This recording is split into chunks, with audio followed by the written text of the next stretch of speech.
জুলাই আগস্টে মানবতা বিরোধী অপরাধের মামলায় ক্ষমতাচ্যুত প্রধানমন্ত্রী শেখ হাসিনা সহ ৩ জনের বিরুদ্ধে ট্রাইব্যুনালে ষষ্ঠ দিনের সাক্ষ্য গ্রহণ চলছে।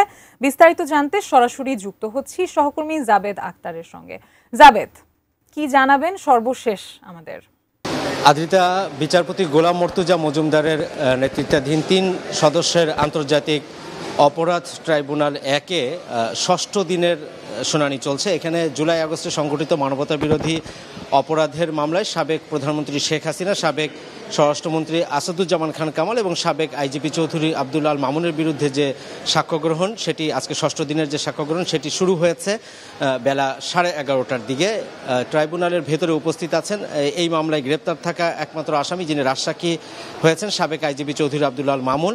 আজকে শুরুতেই সাক্ষী দিচ্ছেন আগারগাঁওয়ের যে ন্যাশনাল নিউরো সায়েন্সেস সেখানকার নিউরোট্রমা বিভাগের সহযোগী অধ্যাপক ডাক্তার মাহফুজুর রহমান। তিনি তার সাক্ষীতে বলছিলেন যে 16ই জুলাইতে যেদিন আবু সাইদ হত্যা হয় তারপরে তারা বিষয়টি নিয়ে একটু চিন্তা করে এবং তারা একটা বিশেষ ইমার্জেন্সি টিম গঠন করা যায় কিনা সেটির ব্যাপারে ডক্টর দীন মোহাম্মদ তার সাথে তারা কথা বলেছিলেন এবং তার একটি বিশেষ টিমও তারা গঠন করেছিলেন। 18 তারিখ থেকে ওই হাসপাতালে রোগী আসা শুরু করে এবং তিনি একটি পরিসংখ্যান দিয়েছেন যে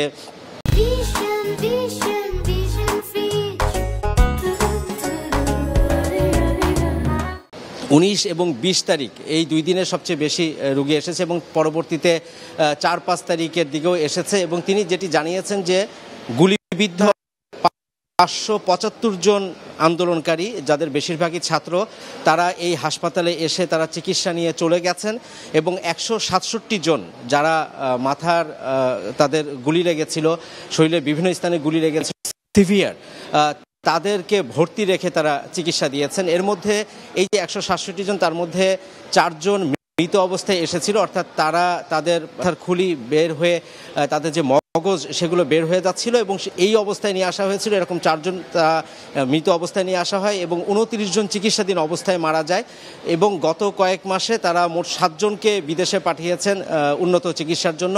এবং এই ঘটনার বর্ণনা করতে গিয়ে তিনি বলেন যে ওই সময় থেকে একটি টিম, গোয়েন্দা পুলিশের পক্ষ থেকে একটি টিম হাসপাতালে আসেন এবং ডক্টর মাহফুজুর রহমান তার সাথে কথা হয়েছে এবং ডিবির যে দল তারা তাকে বলেছেন উৎসাহী হওয়ার কিছু নেই এবং এত চিকিৎসা নিয়ে এত উতলা হওয়ারও কিছু নাই। তারা বলেছেন উপর থেকে নির্দেশ আছে যে এদের কাউকেই ছুটি দিবেন না, এদের ব্যাপারে আইনগত ব্যবস্থা নেওয়া হবে, এই জন্য আপনারা নতুন করে কাউকে আর ভর্তিও করবেন না, ছুটিও দিবেন না, এরকম একটি কথা তিনি বলেছেন। এবং তিনি তার বর্ণনা দিতে গিয়ে বলেছেন যেটি খুবই মর্মান্তিক একটা অবস্থা ছিল, যেভাবে রোগীরা আসছিল, বিশেষ করে তরুণ যারা ছাত্ররা, তাদের বিভিন্ন শরীরে অনেকের যে মাথার খুলি বের হয়ে গেছিল সেই বিষয়গুলো তিনি উল্লেখ করছেন এবং তিনি তার জবানবন্দিতে সেই যে বর্ণনাগুলো তার চিকিৎসাকালীন সময়ে যেগুলো তিনি দেখেছেন সেগুলো তিনি বর্ণনা করছেন।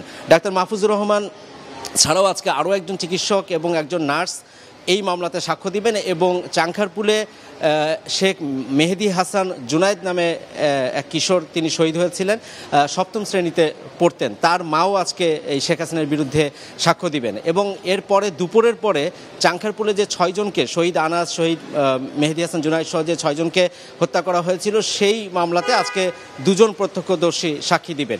এর আগে গত 5 দিনে এই শেখ হাসিনার বিরুদ্ধে মোট 12 জন সাক্ষ্য দিয়েছেন এবং তাদের বেশিরভাগই শহীদ পরিবারের সদস্য, কারোর মা, কারো বাবা, কারো ভাই, কারো চাচা এবং কয়েকজন প্রত্যক্ষদর্শীও আছেন, একজন সাংবাদিকও ছিলেন। তারা বেশিরভাগই যেগুলো দেখেছেন, যে বর্ণনাগুলো, যে হত্যাযজ্ঞের ঘটনাগুলো ঘটেছে সেগুলো তারা তুলে ধরেছেন এবং তাদের মধ্যে কেউ কেউ সাবেক প্রধানমন্ত্রী শেখ হাসিনা, আসাদুজ্জামান খান কামাল, চৌধুরী আবদুল্লাহ আল মামুন, ওবায়দুল কাদের সহ বিভিন্ন ঘটনায় যাদের নির্দেশ দিয়েছেন, অর্থাৎ সুপিরিয়র কমন রেসপন্সিবিলিটি যাদের রয়েছে, তাদেরকে যেন যথাযথ বিচার কার্যকর করা হয় এবং তাদেরকে যেন সর্বোচ্চ শাস্তি দেওয়া হয় সেই দাবিও তারা জানিয়েছেন। তাদের যে জবানবন্দি দিয়েছেন, সাক্ষ্যতে দেওয়া যে জবানবন্দি সেখানে তারা দিয়েছেন। আজকে 3 সদস্যের ট্রাইব্যুনাল, বিচারপতি গোলাম মর্তুজা মজুমদার নেতৃত্বে, কিন্তু আজকে একজন বিচারক বসেননি, বিচারপতি গোলাম মর্তুজা মজুমদার এবং শফিউল আলম মাহমুদ, এই 2 জন তারা সাক্ষ্য গ্রহণ করছেন। আদ্রিতা, ট্রাইব্যুনাল থেকে আমার কাছে এই ছিল সবশেষ।